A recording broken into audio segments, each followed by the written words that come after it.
Xin chào mừng quý vị đang cùng đến với chương trình Người Kết Nối. Tuần trước thì chúng ta đã cùng gặp gỡ người kết nối có đôi mắt to thiệt là to. Nó xin được giới thiệu đó chính là nam ca sĩ Hoàng Rapper. Xin chào mọi người. Sao cứ một lần anh giới thiệu em là em phải chỉnh tóc tai vậy, em phải chuẩn bị sẵn trong cái tư thế sẵn sàng chứ. Dạ em muốn đẹp hơn. Em muốn đẹp hơn. Và người phụ nữ luôn trong cái tư thế lady. Năm nay cô ấy đã vươn lên với vị trí Á hậu 1. Xin được giới thiệu diễn viên Cát Tường.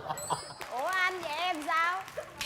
Và rất bất ngờ khi có sự tụt hạng nhẹ từ vị trí Á hậu 1 đã trở thành Á hậu 2. Xin được giới thiệu ca sĩ Miko Lan Trinh.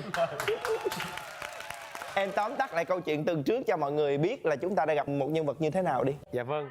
Phạm Hoàng Nguyên, một diễn viên trẻ rất là có nhiều năng lực và rất là đẹp trai, và đặc biệt là rất là yêu thương gia đình của mình. Trong tập trước, người kết nối Hoàng Rapper đã đưa chúng ta tìm hiểu công việc diễn xuất của diễn viên trẻ Phạm Hoàng Nguyên trong những cảnh quay của bộ phim Gái Xinh Nổi Loạn. Không khí hào hứng của đoàn phim đã thu hút rất đông người dân theo dõi. Trong đó có một người đàn ông bí ẩn đang đặc biệt chú ý đến Phạm Hoàng Nguyên.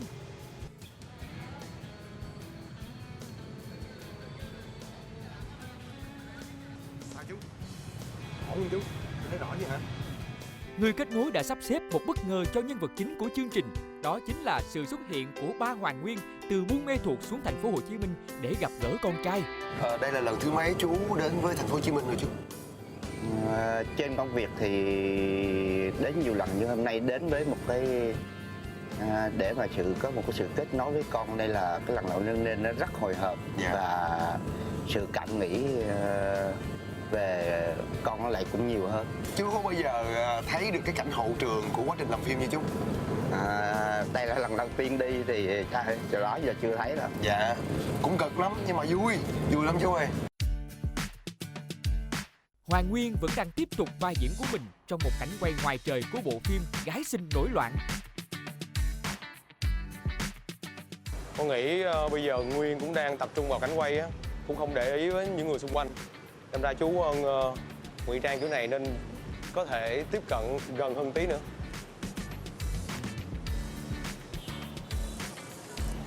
Chú có muốn tiếp cận gần hơn nữa không? Sợ nó nhìn ra thôi chứ. Chủ nhân đang tiếp cận con mình càng gần càng tốt. Thế nhưng điều này sẽ rất dễ bị Hoàng Nguyên phát hiện. Để đảm bảo bí mật, chủ nhân vội vàng rời khỏi vị trí nguy hiểm này.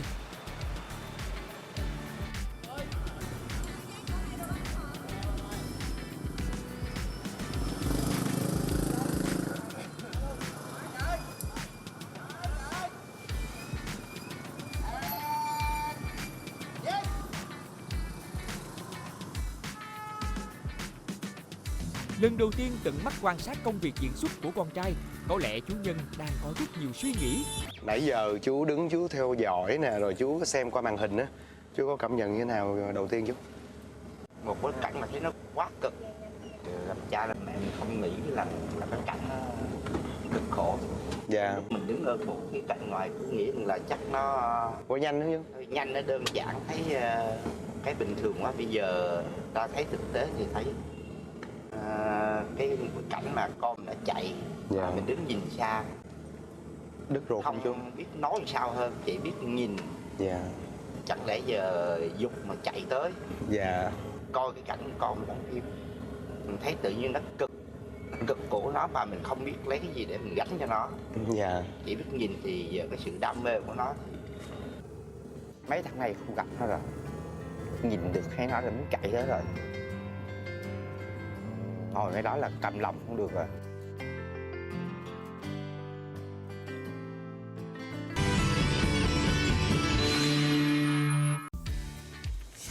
Giờ nghỉ ăn trưa của đoàn phim, người kết nối đã chuẩn bị bất ngờ khác cho Hoàng Nguyên. Gì nữa trời? Ồ, thịt heo quay. Em thích món này hả? Được.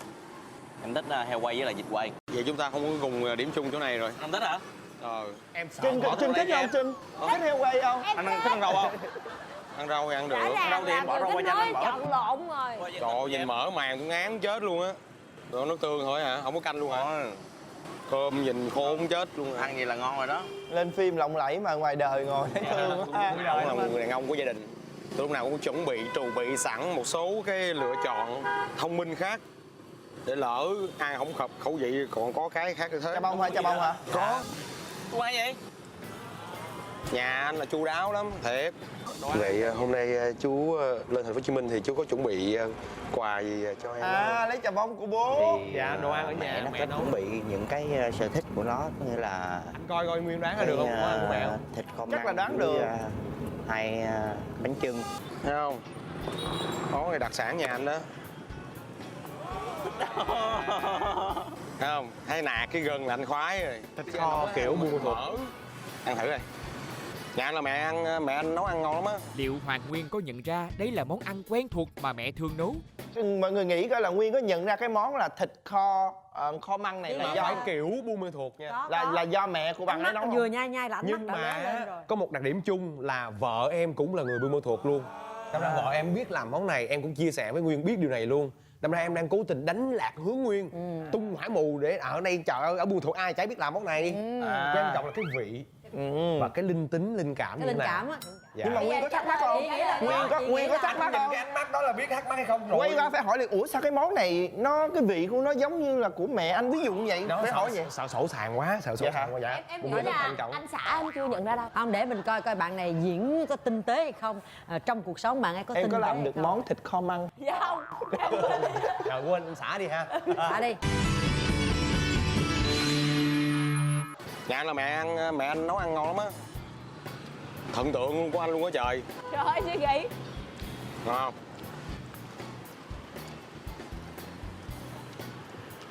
Mẹ anh nấu. Mẹ anh. Mẹ anh quê ở đâu? Mẹ anh quê Cà Mau.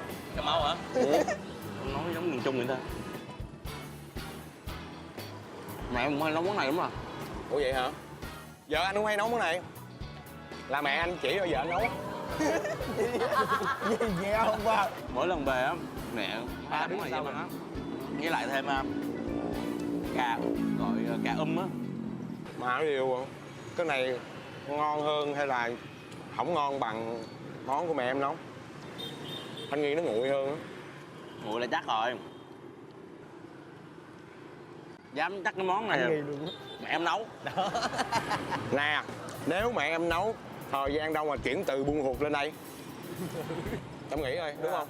Tôi lật liền. Sáng giờ là anh đi với em từ buổi sáng. Hiểu không? Nếu mẹ em nấu mẹ em phải chuyển từ hôm Ông kia. đang giải thích mẹ em Nó nấu mới tới kịp. là cái gì Mà từ đó. hôm kia chuyển tới đây thì chắc hư luôn rồi. Không hư đâu, mấy lần mẹ cũng hay gửi lên cho em ăn vậy á. Sao? Thì cứ mẹ nấu xong mẹ bỏ vô ngăn đông, cho đông đá lại xong gửi lên Sài Gòn em bỏ tủ lạnh để dành ăn dần. Đó em coi có cái mùi nào tủ lạnh mà hâm lại không? Em coi đi. Đúng là không có bỏ trong tủ lạnh. Ăn lia liệu. Ông bố ngồi cười, ông bố mở khẩu trang là vậy? Dạ. Sao bố mở khẩu trang vậy? Không, nhưng mà vợ anh nấu món này là hơi bị ok đó. Chuẩn không? Ngon á. Mẹ anh nấu ăn ngon, vợ anh cũng nấu ăn ngon. Đặc biệt vợ anh là gái Buôn Thuột nữa chứ. Biết hả? Trẻ e cao, ngay hồi e cao luôn. Không, nhưng mà giống mẹ nấu lắm á. Các người cùng quê đó, người ta hiểu nhau sao á. Vòng hoài luôn. Nhìn cái cách xác định là nó quê quê là giống má em không? Quê. Tại nó thịt quê lắm, không Vậy hả? cục á. Anh, vợ em tới chưa? Rõ hả? Vợ em tới chưa? Bữa nay vợ mà đã hay không? Người Buôn Thuột, coi, nói chuyện coi, nhận ra đồng hương không em? Đã đến lúc chúng ta cho cha con Hoàng Nguyên gặp nhau. Liệu anh ấy có bất ngờ? À, anh Nguyên anh ăn đồ ăn mà xã nấu nè. Chắc lâu rồi là cũng còn nhớ. Mà mẹ nấu con ăn hả? Bạn ngồi đây, bạn ngồi đây nè. Bạn ngồi đây nè. Không cần mặt gì hết. Đó. Không ngờ là lâu rồi. Thương quá ha, nhường chỗ cho ba ngồi ha. Mẹ nấu cái này. Ủa chứ ba tới đây từ lúc nào? Nó tới đường hẹn qua kìa. Chứ mấy anh cũng không nói cho con, giận là không nói cho con biết. Thì thấy ngày sáng giờ cứ đi theo sau rồi đứng đằng xa. Rồi quá trang rồi nhìn đằng xa thấy cảnh đó nha, con nó cực khổ quá. thấy con về nhà thì lúc nào cũng thấy một cái cảnh vui, cảnh sướng. Không nói cái biết được cảnh khổ, bây giờ bước vô đây mới thấy được cái cảnh như vậy thì thấy cái sự giá trị đó, thì con ở trong này cố gắng cái sự giá trị đó. Cảm ơn. Nãy giờ đứng không nghe con không nói. Bao nghẹn luôn. Ba xuống phải nói. Không có dám nói, muốn em tập trung vô công việc, sợ em bị phân tâm. Ngay cả lúc mà em xem clip á, thật ra chú đang ngồi sau lưng em luôn á, mà em không để ý. Hiểu không? Giờ còn quay nữa không? Còn ăn cơm xong rồi mọi người kêu quay trong con khoảng cỡ 8 giờ mới quay tiếp. Tối nay chắc khoảng cỡ 2-3 giờ á. Nhưng mà bây giờ tranh thủ có ba ở đây, mình cho ba qua nhà tham quan cái chỗ trọ của em được không? Dọn dẹp nhà cửa chưa? Gấp đồ, gấp quần áo gì chưa? Chưa hả? Ok, vậy cho nó tự nhiên, đàn ông mà. Học thân vui tính. Đây, vậy đi. Ok. Trời ơi, nhỏ đang ăn hộp cơm vô xong cái giờ Ăn cơm xong đi rồi hả, dẫn vợ xuất hiện. Thiệt mà nói thiệt thấy thương gì đâu á, thiệt luôn á, ổng làm cho con người ta rối tinh rối mù luôn. Nhưng mà tôi nói đến giờ phút này Tường lại tiếp tục thích cái tính cách của anh này nữa. La ba nha, lên thì phải nói chứ, nhưng mà lau nước mắt. Thấy ba đến cái lập tức là Đúng rồi. nhường cái chỗ ngồi của mình xuống ngồi dưới đất. Có nghĩa là thật Trinh sự ơi, thôi bỏ nhỏ này qua bên đi. Thật sự á, Anh không thấy chị Tường chỉ đạp qua em hả để chị giành hết rồi sao? cái Tường thấy cái kiểu mà mình thể hiện tình cảm á, nó có nhiều cách để thể hiện. Chứ nhiều người cứ nghĩ rằng là phải có ngọt ngào, phải này kia thì mới là yêu thương, không phải đâu. Nhiều khi đó một cái Trách nhìn yêu. trách yêu. Ba lên thì ba phải nói chứ. đàn nhưng ông mà người ta thường hay kiểu ngược nói ngược vậy đó. Thôi em thấy anh Đúng đâu không? có bao giờ ngược đâu. Thì Anh bởi rất vậy là anh đâu có ngược. phải là đối tượng của em. Đúng. Đây mới là đối tượng của em nè. Nhưng mà ba đã từng đến nhà của Nguyên ở chưa? Dạ chưa bao giờ. Cho nên là không biết là con ở như thế nào. Đó, mà Ờ. cũng đang lo lắng là không biết cái chỗ con ở nó có tươm tất hay không, nó gọn gàng hay không. Bây giờ khu nó dự đoán phức đi, tạp hay không. mình chơi cái dự đoán đi. Nữa hả? Đối với hai người phụ nữ Nhớ đó thì cái không? nơi ở của bạn đó thì sẽ như thế nào? Đoán khó lắm, nhớ đoán nhà của Công Phượng không? Tôi nghĩ những thanh niên sống xa nhà ở thành phố Hồ Chí Minh mà một thân một mình thì thật sự cái chỗ ở chỉ là cái nơi sau một ngày làm việc mệt mỏi về để ngã lưng thôi. Lặn đùng rồi ngủ. Tức là sẽ không có gọn gàng ngăn nắp. Nó chỉ là bé bé nhỏ nhỏ, bề bộn một tí.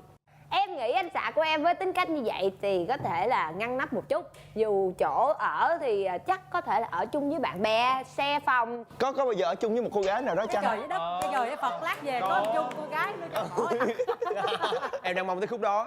Ôi thôi tôi kiếm anh xã khác làm dữ vậy. Trời ơi, lật mặt rồi như lật cờ vậy đó.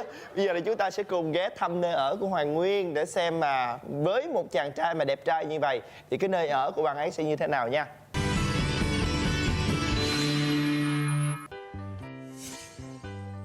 Đây ba anh. Chỗ ở của Hoàng Nguyên hiện nay là một căn phòng trọ nằm trên đường Bào Cát, quận Tân Bình. Nguyên một căn nhà chia phòng ra để thuê. Đây là cái phòng của Nguyên. Ủa lại thấy giống của Linh thang máy bây giờ. Dạ có thang máy. Đây, cơ Giống chung ngơi cư. của chàng quý tử Dạ nó đây. gần như chung cư, cái nhà lớn kìa. Em thấy em bắt Sáng đầu đi đoán quay đúng rồi gấp đó. đâm ra không có Dòm nè, dòm. Chưa kịp mà sáng ra khỏi nhà lúc khoảng 4 giờ sáng. Đó, thấy chưa? Rồi đấy ba anh ta kìa. Ly này là hơi đỉnh á. Ly chơi các cái chai ra uống luôn. Chọn rồi. Tối hôm qua giặt đồ rồi đi chưa lấy ra luôn. Tối về mới cất. Đồ anh tự giặt tay luôn. Giặt tay hả? Có phân sân thượng nè. Chứ giặt máy Cái á, lan can ngoài. À, nó hư đồ với lại giặt tay á, tiết kiệm tiền. Anh chàng này rất là siêng, anh giặt Tối tay đi hết. làm về á là giặt phơi ở đây. không, nó không bị hư Xong đồ rồi đúng cái không? qua tối hôm sau mình lấy vô giày đây giặt phơi. Siêng đó. Trinh ơi, À. Con trai sống Đảm mình đang đây vậy. em. Qua giặt đồ đi cơ. Toàn bộ này là con Biết giặt tự đồ không đóng trên? luôn á. Thằng trai em còn giặt đồ cho em. Tự mua dán ép về con đóng con làm. Thì mấy kẹo ở đây cũng vậy. Hỏi anh có giặt đồ cho em Đóng không? luôn trời. Siêng ha. đổi người kết nối đi. Xong kệ dép đây là bán dư á. Em tự thiết kế em tự đóng luôn. Giỏi. Hay quá nha. Thôi, cả nhà mình ngồi nói chuyện xíu. Chú thấy sao chú? có ở cá nhân gì thì nó cũng ổn thỏa rồi. Khi về khuya gì rồi kêu cửa, ví dụ như 1-2 giờ kêu cửa rồi có phiền phức rồi không?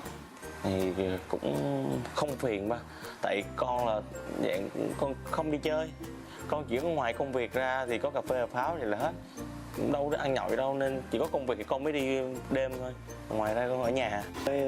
Nó chuẩn bị cực thì mỗi lần mà đóng một cái show tới ngày kia tất cả là những cái trang phục á. Dạ. Những cái nó chạy theo là nặng hay không là những cái khâu đó. Quần áo của em là ba mặc thoải mái luôn nha, cứ sau một đợt phim là em chuyển đồ về cho ba. Tao già rồi mà mày mấy cái đồ xanh đồ đỏ đó cho tao mặc. Tại nhà kêu khi nào có cần thì về đó nói cho mình lớn tuổi mình bằng cái gì cho nó phù hợp, chứ ai mà cái ra dưới Trời ơi, nó mặc xong chuyển nhường lại cho ba mặc. Kiểu này em mặc áo body á, đưa về cho Cái ba áo mặc. vàng đó chắc là của ông này cái gì? Chắc vậy.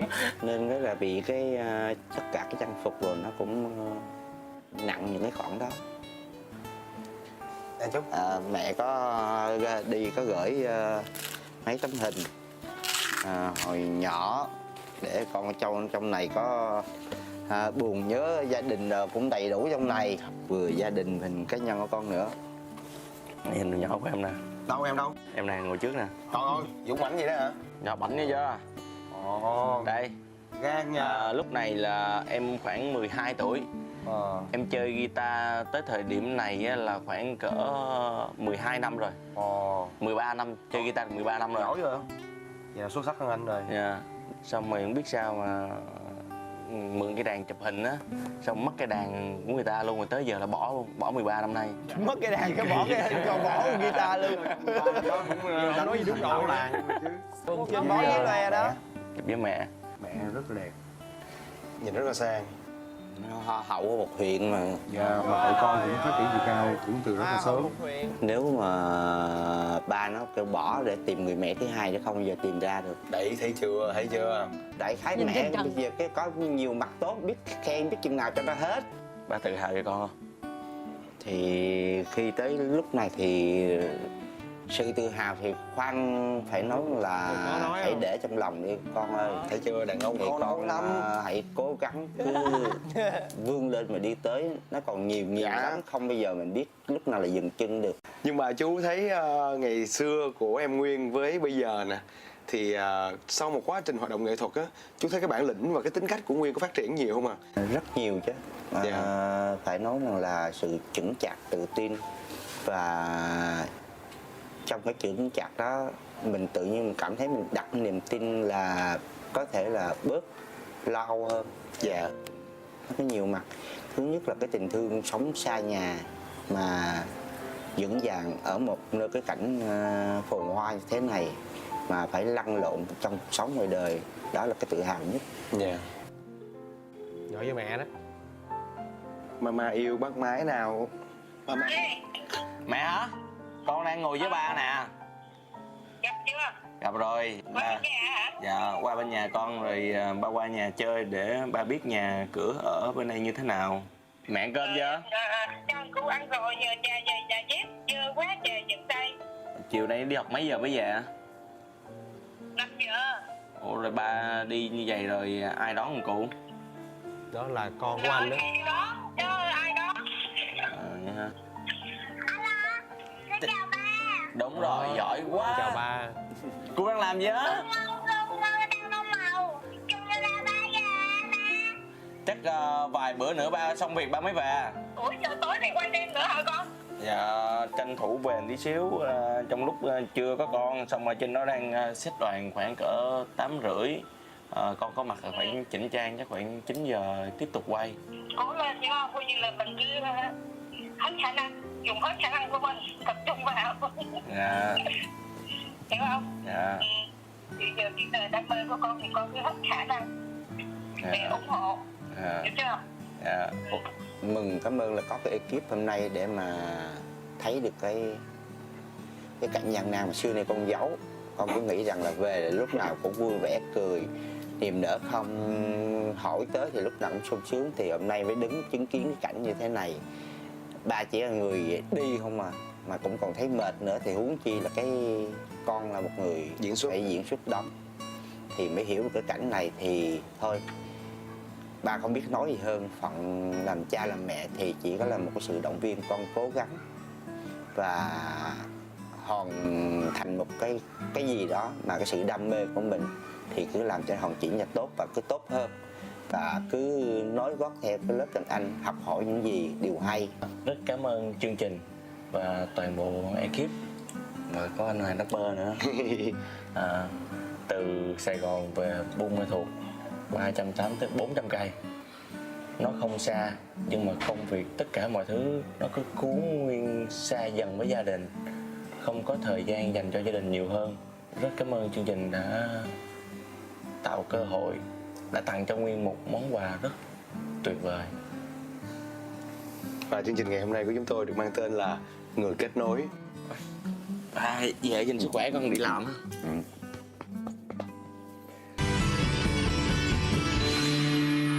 Cảm xúc mà hai cha con gặp nhau á, nó rất là xúc động. Nó không cần phải rơi nước mắt, nhưng mà nó lại động rất là nhiều trong suy nghĩ của chúng ta.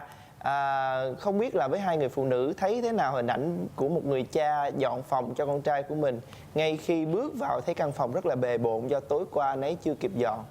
Nếu mà là ba em mà dọn như vậy, em sợ là ba đang suy nghĩ rồi con mình là nó vẫn còn kém, vẫn còn, nói chung là em sẽ rất là lo là ba em sẽ la đó. Nếu mà là em, Nếu là ba chị thì ba chị không có làm. Yeah. Ví dụ vô thăm con thì thăm con thôi. Chị rất là ngạc nhiên, người đàn ông bước vào thì đàn ông thì làm những cái chuyện gì nó lớn lao, điện nước, nghĩa là tự làm tất cả mọi thứ vật dụng. Nhưng mà những cái chuyện mà gọi là của phụ nữ á, thì ba chị không bao giờ làm. Nhưng mà tất cả hình ảnh của chị là ba chị đều lưu giữ. Ví dụ mỗi lần bây giờ mà chị ai nhà báo muốn xin hình là chị đều phải điện thoại ba. Đó là ba tự chờ gửi hình cho người ta. Cái ba chị là cái người quản lý hết tất cả những hình ảnh của chị, mặc dù ba chị ở dưới quê, chị ở thành phố. Tất cả những cái gì mà chỉ cần lên tiếng ba ơi ngày mai ba làm cái đó kia cái nọ là yên tâm là đâu đó hoàn thành hết. Vậy là chị khá là sướng, Đăng Trinh cũng rất là sướng khi mà có ba rất là quan tâm. Còn khi mà xem hình ảnh này thì Nguyên Khang lại ước ao là mình sẽ có được một người ba như vậy. Tại vì Nguyên Khang cảm thấy là dù gì thì nói con trai thì gần gũi với mẹ, nhưng mà cũng phải cần có người ba để quan tâm, lo lắng, chia sẻ cho mình. Thì Nguyên Khang thấy là bạn Nguyên này rất là hạnh phúc thật sự. Rất là hạnh phúc khi mà có ba luôn bên cạnh, dù không nói ra nhưng mà những cái hành động nhỏ nó cũng làm cho bạn ấm lòng. Nhưng mà cũng thấy được một điều là bạn này cực kỳ bản lĩnh, sống một mình nhưng mà biết cách làm mọi thứ, từ những cái vật dụng trong gia đình, ví dụ như là những cái kệ cho đến việc mà giặt đồ bằng tay. Cái này thì Nguyên Khang thấy ít các bạn nam nào mà chịu khó như vậy. Những đồ đi diễn á thì dạng như đồ cũng không hẳn đâu chị, họ sẽ đem ra tiệm, và phải tiết kiệm chứ.